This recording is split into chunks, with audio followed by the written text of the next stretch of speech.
इस साथ बुलेटिन की शुरुआत करते हैं। सरिस्का की बाघ ST-24 का रायसर रेंज में पड़ा। 24 अगस्त 2022 को सरिस्का के रास्ते से जंबारामगढ़ फिर वो पहुंचा ST-24, जिसकी जानकारी सामने आई।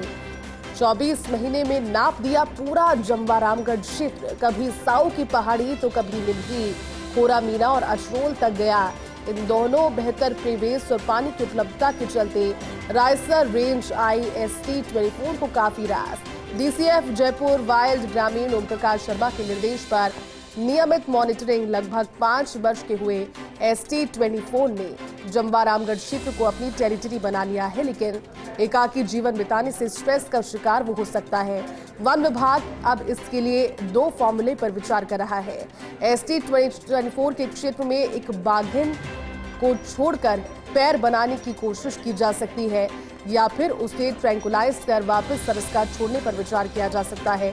हालांकि अब तक इस पर आधिकारिक निर्णय नहीं हुआ कि किया जाएगा, लेकिन ज्यादा जानकारी के लिए हमारे साथ एसोसिएट एडिटर निर्मल तिवारी जुड़ चुके हैं। निर्मल जी, सुप्रभात। ST-24 जो लगातार विचरण कर रहा है, लेकिन विचरण करते हुए अब उस क्षेत्र तक पहुंच गया है जहां पर स्ट्रेस का शिकार तो हो सकता है, लेकिन काफी रास उसे वो धरा आ रही है। निर्मल जी, आने वाले दिनों के लिए किस तरह की योजना बनाई जाएगी? उसे शिफ्ट किया जाएगा या फिर पैर अप किया जाएगा? जयती, सुप्रभात। और आपको और हमारे तमाम दर्शकों को रक्षाबंधन की बहुत बहुत हार्दिक शुभकामनाएं। जी सर। अब देखिए, ST-24 जो है 24 अगस्त 2022 को सरिस्का से निकल करके जंबारामगढ़ पहुंच गया था। उसके बाद से ही साऊ की पहाड़ियां, जंबारामगढ़ का जो बांध है, निम्भी, अचरोल, लगातार इसका यहाँ पर मूवमेंट बना हुआ है। खास बात यह है कि ये 4-4.5 साल का एक बाघ है और निश्चित तौर पर इसका स्ट्रेस मैनेजमेंट बहुत ज्यादा जरूरी है, क्योंकि सरिस्का में जिस तरह से बाघों की आबादी बढ़ रही है, आप देख सकते हैं कि ST-2303 हरियाणा पहुंच गया है, ST-24 2 साल से जयपुर जिले के अंदर है। तो निश्चित तौर पर जैसे जैसे आबादी बढ़ती है, वैसे वैसे जो दूसरे बाघ होते हैं वो पुश करते हैं और अपनी टेरिटरी बनाने के लिए टेरिटोरियल फाइट करता है। और फाइट में अगर जीतता है तो वहीं रहता है, नहीं तो उसको दूसरी जगह जाना पड़ता है।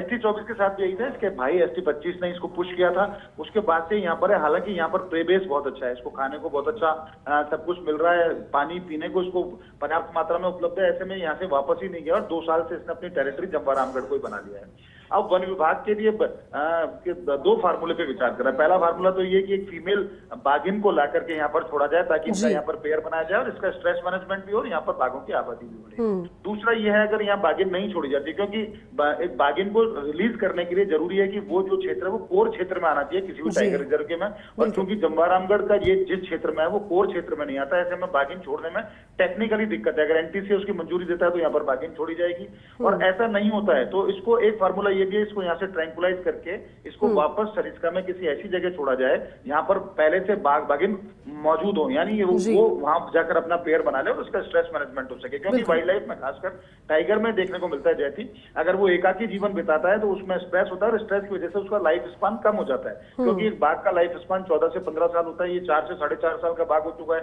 युवा बाघ है। तो इसलिए बहुत जरूरी है कि या तो इसका पेयर बनाया जाए, और पेयर नहीं बनाया जा सकता यहाँ पर तो उसको दूसरी जगह छोड़ा जाए। इस पे मुख्य वन्यजीव प्रतिपालक पवन उपाध्याय और उनकी जो तमाम जो टीम है उस पर विचार कर रही है। दोनों फार्मूले पे जैसे ही NTC से जिस भी फार्मूले के ऊपर मंजूरी मिलेगी उसी आधार पर उसको आगे ST-24 को लेकर के उस फार्मूले को अपनाया जाएगा। लेकिन फिलहाल इसको लगभग 2 वर्ष का समय यहाँ पर मौजूद, मतलब यहाँ पे इसकी मौजूदगी को 2 वर्ष हो चुके हैं। और खास बात यह है कि जयपुर जिले के अंदर 27 वर्ष बाद कोई बाघ आया था, यानी पिछले 2 साल से बाघ है और 27 साल बाद इस बाघ ने आकर के जयपुर के अंदर जो बाघविहीन जो जयपुर हो चुका था उसमें वापस से अपनी मौजूदगी दर्ज कराई है। फिलहाल इसकी ट्रैकिंग और मॉनिटरिंग का काम जारी है, लेकिन बहुत जरूरी है कि इन दोनों फार्मूले में से जल्दी से एक फार्मूले पर काम शुरू किया जाए।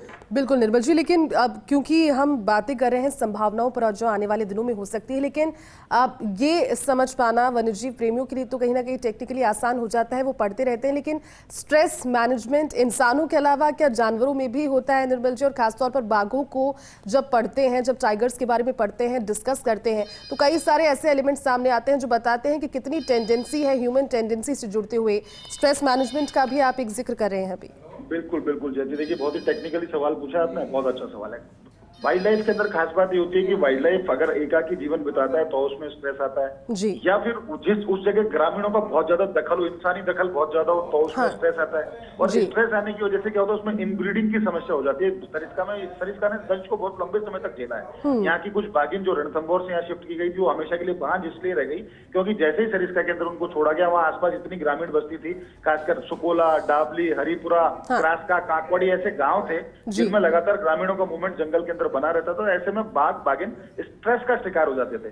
दूसरा कारण ये होता है कि उनको अगर पेड़ नहीं मिलता। तीसरा कारण उनमें ये होता है कि अच्छा प्रेबेस ना हो। अगर उनको खाने को अच्छा नहीं मिलता तो बाघ तीन तरह के ट्रैक, उसका टेरेन तीन तरह से अपनाता है। वो या तो पहाड़ी के रास्ते से वहां से निकलता है या नाले के रास्ते से वहां से निकलता है और तीसरा रास्ता ग्रासलैंड होता है। वो ग्रासलैंड के साथ रास्ते निकल करके ऐसी जगह जाने की कोशिश करता है जहाँ उसको अच्छा प्रे मिले, उसको खाने को अच्छा भोजन मिले, पीने को अच्छा पानी मिले। तो ये बहुत जरूरी है इन तीन चीजों पर ध्यान रखना कि स्ट्रेस मैनेजमेंट अगर बाघ का करना है तो बाघ का पेड़ बनाना बहुत जरूरी है, बाघ के वहां से विलेज रिलोकेशन बहुत जरूरी है और तीसरा ग्रासलैंड अच्छी विकसित करना वहां जरूरी है ताकि वहां पर अच्छा प्रेबेस हो, उसको खाने पीने को मिले। अगर ये तीनों चीजों में किसी भी चीज की कमी होती है तो बाघ स्ट्रेस का शिकार हो जाता है, उसकी लाइफ स्पान भी कम हो जाती है और साथ ही साथ लाइफ स्पान कम होने के साथ साथ वो इनब्रीडिंग की समस्या का शिकार हो जाता है। तो निश्चित तौर पर वन विभाग इन सब चीजों को, टेक्निकलिटीज को ध्यान में रखते हुए स्ट्रेस मैनेजमेंट को लेकर भी ST-24 का कम से कम स्ट्रेस मैनेजमेंट को लेकर काम कर रहा है और दोनों फॉर्मूले पर विचार भी कर रहा है। क्योंकि मैं वापस इसी बात को इसीलिए कह रहा हूँ कि सरिस्का से एक बार 2303 हरियाणा इसीलिए चला गया कि तो टेरिटोरियल फाइट का उसको